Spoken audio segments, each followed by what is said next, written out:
Ketika sudah ada standar identitas, standar keterbatasan, dan standar kemutlakan, maka masing-masing standar itu tidak bisa saling mengganggu, ya, tidak bisa saling mengusik, dalam artian tidak bisa saling menegasikan.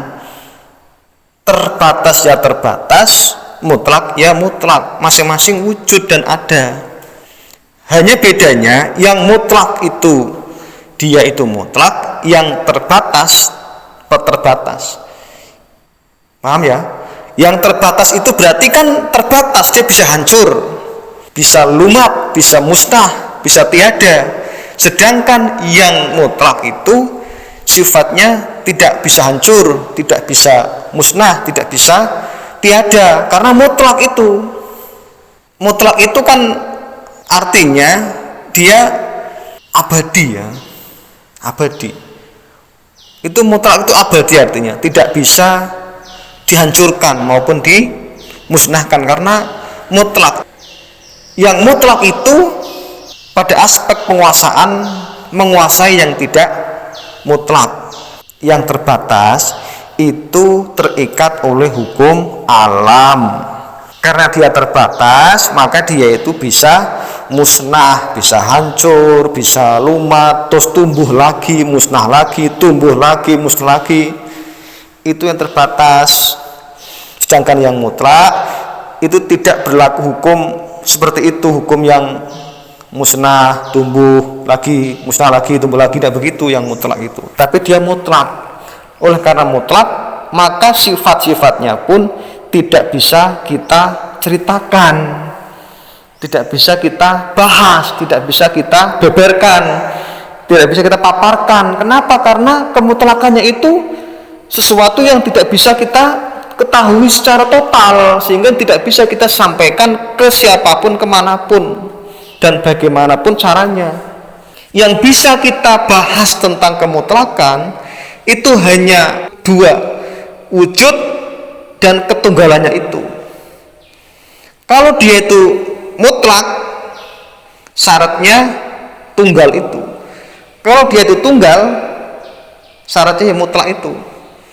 Antara mutlak dan tunggal itu satu pribadi, pribadinya pun mutlak dan tunggal. Jadi mutlak itu pribadi yang mutlak, berarti mutlak pribadinya. Ini ilmu, ya, ini tidak bisa kita bayangkan bagaimana keadaannya.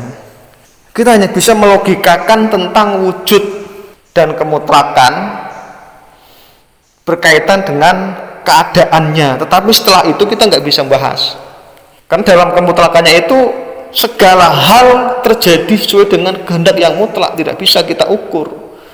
Bagaimana untuk mengukur yang mutlak? Kita mengatakan yang mutlak itu ada karena kita melihat ada yang terbatas seperti ini, berarti ada yang mutlak, kan?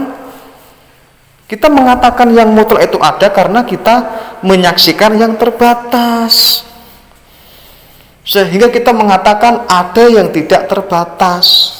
Jadi kita mengatakan yang mutlak itu ada karena kita dasarnya melihat yang tidak mutlak. Maka berdasarkan logika hukum kontradiksi, ketika ada yang tidak mutlak, berarti ada yang bertentangan, yaitu yang mutlak. Titik, ya, paham? Kemudian karena itu dia mutlak, maka dia tunggal, berarti kan? Mutlak kan tunggal, yang mutlak tunggal, selesai kan? Jadi ketika kita bahas yang mutlak, hanya itu yang bisa kita bahas mengenai identitas, bahwa ada pribadi atau diri yang mutlak atau yang tunggal itu. Tentang bagaimana sifat, isi, dan keadaannya di dalamnya, di dalam ketunggalan itu, kita tidak bisa membahas karena kekurangan pengetahuan tentangnya. Kita tidak bisa mengatakan bahwa yang mutlak itu begini, yang mutlak itu begini, kok begini-begini, nggak bisa, karena kita itu dibatasi oleh pengetahuan kita yang terbatas, sehingga tidak bisa kita itu berkomentar banyak, apalagi mengeluarkan statement, mengeluarkan keputusan berdasarkan yang mutlak begini-begini. Tidak bisa. Berdasarkan pengetahuan saya tentang yang mutlak, saya mengatakan begini, nggak bisa. Kita nggak bisa mengatakan itu karena sudah bukan ranah yang terbatas. Ini kita berulang-ulang harus kita sampaikan. Apel yang warna merah itu juga memiliki standar masing-masing. Ya, jangan ditanya kenapa kok apel di Amerika itu merah. Ya merahnya karena apelnya itu merah, itu loh. Ya mungkin secara fisikawi ada, ya mungkin karena mana ada beberapa pigmen atau hukum-hukum fisika, hukum-hukum biologi itu ada mungkin, tetapi dari sisi identitasnya nggak dapat diganggu gugat. Suka nggak suka itu adalah standarnya, itu loh. Suka nggak suka kita dengan apel merah, itu ada apelnya dan itu standarnya. Apel merah itu apel merah. Tidak bisa kita apel kok warnanya merah ini mau diganti, kalau ganti berarti sudah bukan merah lagi. Itulah keadaan namanya, kewujudan. Jadi setelah kita itu tahu itu apel warna merah, ya silakan apel merah itu mau diapakan sesuai dengan kehendak kita. Kenapa? Karena kita nggak bisa merubahnya. Mau dimakan boleh, dibuang boleh. Terjadi kenapa? Karena apelnya terbatas itu. Jadi kita mau bersikap itu bebas. Apel merah itu terbatas, kita menguasai itu. Apel yang kita kuasai itu kan tidak bisa kita halang keapelannya itu. Kecuali mungkin ada ilmu biologi itu bisa. Tetapi kan sudah bukan lagi apel merah kalau sudah diteliti, diganti apel, dicampur dengan, dimutasikan dengan benda-benda yang lainnya, tanaman, itu sudah bukan apel yang merah tadi yang kita maksud, tapi sudah beda, sehingga sudah beda identitas. Tapi secara keapel merahannya itu esensial, wujud. Begitu juga dengan kemutlakan. Kemutlakan itu artinya kan ketika dia itu mutlak, maka segala hal kan mutlak. Jadi dimisalkan yang mutlak itu merah, maka merah mutlak. Jadi yang mutlak itu hijau-hijau mutlak.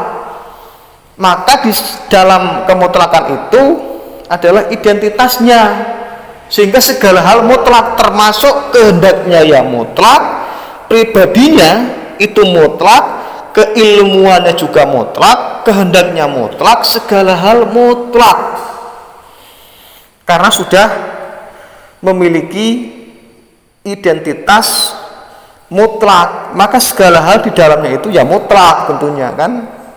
Kalau kita buka di dalamnya, kita bongkar ya mutlak, nggak bisa kita berkata banyak ya. Jawabannya apa? Mutlak. Selesai. Kok selesai? Apakah kita bisa mengeksplor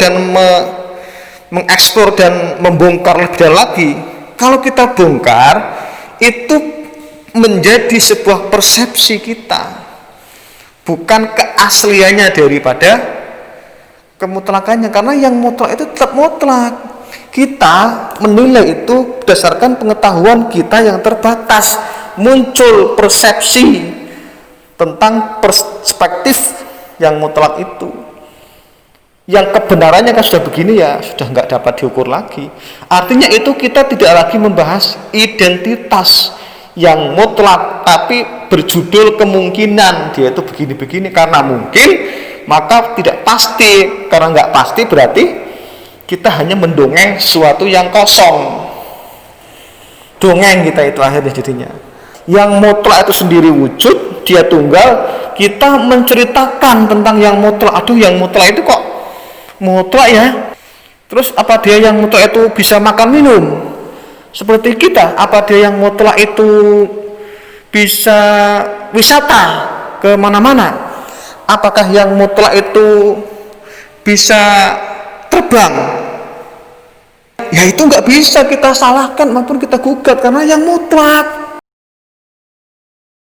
Karena tadi itu mutlak, maka kehendaknya mutlak, sehingga memungkinkan terjadi. Karena kehendak mutlak itu punya sifat-sifat yang maha menguasai, penguasaannya mutlak. Karena itu memiliki penguasaan mutlak, maka dia maha menguasai. Karena maha menguasai, maka yang terbatas berkemungkinan besar dikuasai oleh yang enggak terbatas. Jadi yang terbatas berkemungkinan besar dikuasai oleh yang tidak terbatas, karena kehendak bebas itu ada pada yang tidak terbatas. Oleh karena yang terbatas itu terbatas segala hal, maka dia bisa dikuasai maupun bisa diketahui dan bisa dipantau, diawasi oleh yang mutlak itu. Karena mutlak, karena dia itu mutlak, maka dia menguasai segala hal. Ilmunya ya mutlak, pandangannya ya mutlak, pendengarannya mutlak. Karena mutlak itu dia bebas berkehendak, sehingga yang terbatas itu berkemungkinan besar berada dalam pengetahuan yang tidak terbatas ilmunya. Oleh karena itu, maka ilmu yang kita miliki, segala hal yang kita miliki itu berada dalam jangkauan rudal yang tanpa batas itu. Kita berada dalam jangkauan rudal antar perbatasan, ya. Kita berada dalam jangkauan rudal antar perbatasan. Apa itu bentuknya? Rudal ilmu. Kita berarti di alam terbatas ini diketahui oleh yang tidak terbatas. Kan begitu sifatnya akhirnya. Pemahaman yang internalistik ini. Tapi tidak perlu kita mengeluh. Karena tentu karena yang terbatas itu kita, ya nggak bisa kita mengeluh. Mau apa lagi kita? Mau kita memaksa diri untuk menolak keterbatasan, tidak bisa. Karena kita lahirnya pun tanggalnya berapa ada tanggalnya. Kalau yang mutlak nggak terbatas, nggak tahu kita mengatakannya. Sudah terlanjur kita itu di dunia ini ada, terbatas kondisinya, ya kita harus mau tidak mau menyadari keterbatasan ini, sehingga karena kita sudah tahu ada yang tak terbatas, maka kita mau tidak mau juga dipaksa. Kalaupun kita menolak pun juga nggak bisa kita melawan yang tak terbatas itu loh. Lah munculnya generasi berikutnya adalah kesadaran adanya persembahan-persembahan. Supaya apa?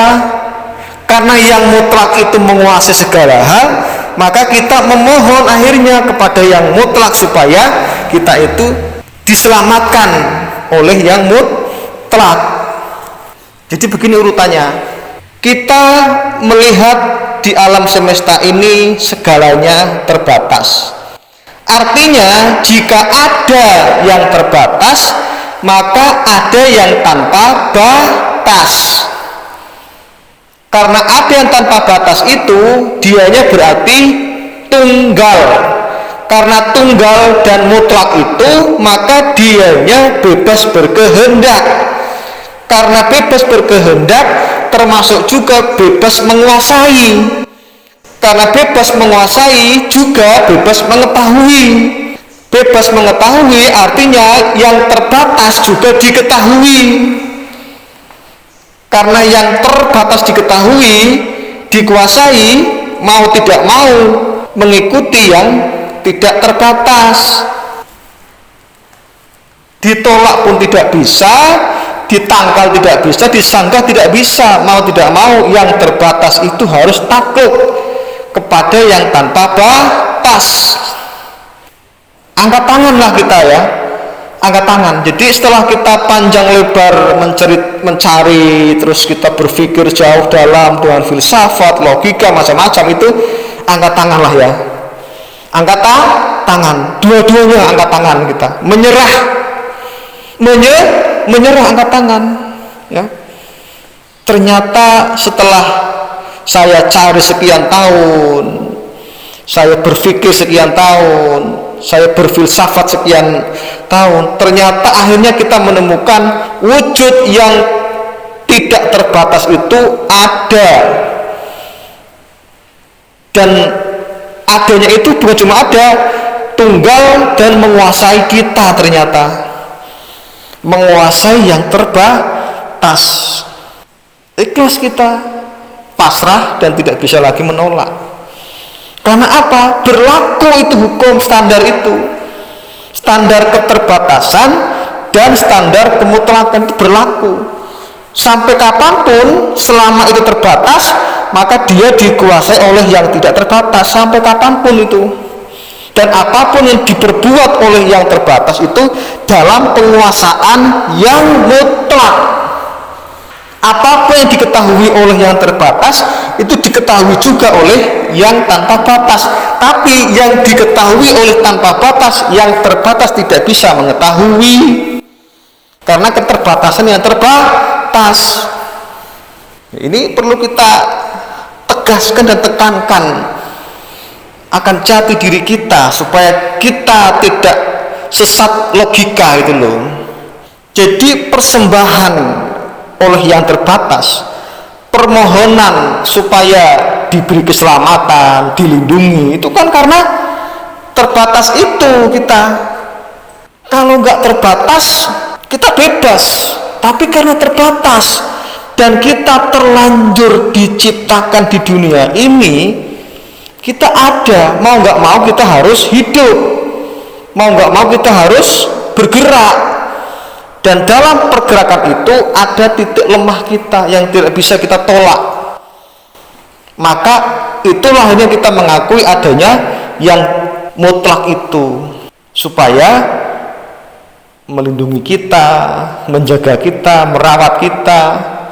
Karena dia mengetahui kita dari ilmu yang kita ketahui sampai isi hati kita, dia itu mutlak, maha mengetahui tanpa batas pengetahuannya. Luar biasa kan? Maka apapun yang kita perbuat dalam pengawasan dan dalam kendalinya. Jadi apakah kita bisa bebas? Ya memang kan yang mutlak itu tidak pernah menghalang kita untuk bebas kan? Apakah kita manusia yang terbatas ini bisa berkehendak bebas? Bisa, tidak dilarang kok. Tapi kan akibatnya masing-masing terkena sendiri. Kita bebas memakan makanan apa saja, tapi akibatnya apa? Badan kita terbatas, sakit, meriang, masuk angin, pilek, pegel linu, macam-macam. Capek, ngantuk kan? Salah siapa? Ya bukan salah siapa-siapa.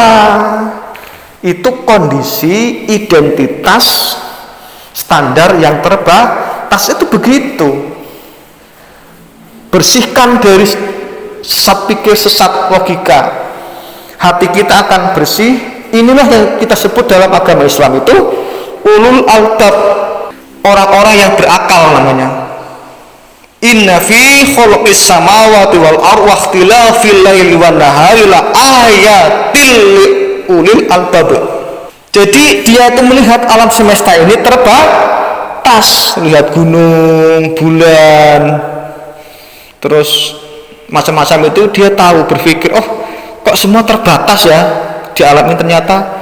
Berarti kalau terbatas, jika ada yang terbatas, maka pasti ada yang tidak terbatas. Ketika yang mutlak atau tidak terbatas itu ada, berarti dia tunggal. Karena tunggal dia bebas berbuat. Karena bebas berbuat dan juga bebas berkehendak, maka dia juga menguasai kita nih akhirnya kan. Mungkin terbatas kan, berarti dia menguasai kita. Kalau begitu kita nggak bisa kemana-mana dalam penguasaan dia. Itu berpikirnya. Inilah satu jalan untuk kita sadar bahwa secara ulul albab itu kita sudah diberi peluang oleh yang mutlak itu untuk sampai pada sebuah persembahan yang betul-betul sadar, bukan minta ini itu, tapi kita kesadaran bahwa kita itu memang terbatasnya kita. Ini menyembah yang tidak terbatas dengan cara ilmu, dengan cara ulul albab. Kita menyembah bukan karena kita butuh sesuatu dari yang disembah, tapi kita karena kita itu terbatas itu. Karena terbatas kita harus takut kepada yang tidak terbatas. Ini logika yang betul. Nah, kalau kita sudah terbatas, tapi kita melawan, menantang, apalagi menegasikan dan meniadakan, itu berarti kita sesat pikir, sesat logika. Karena secara logika itu sudah jelas ada sesuatu hal yang tidak terbatas, bukan pada diri kita, bukan pada di alam ini, tapi dia tidak nampak, tapi dia melihat kita, berarti kan, karena dia itu maha mutlak. Mutlaknya itu luar biasa ini ya. Bayangkan coba, kita punya sesuatu yang luar biasa.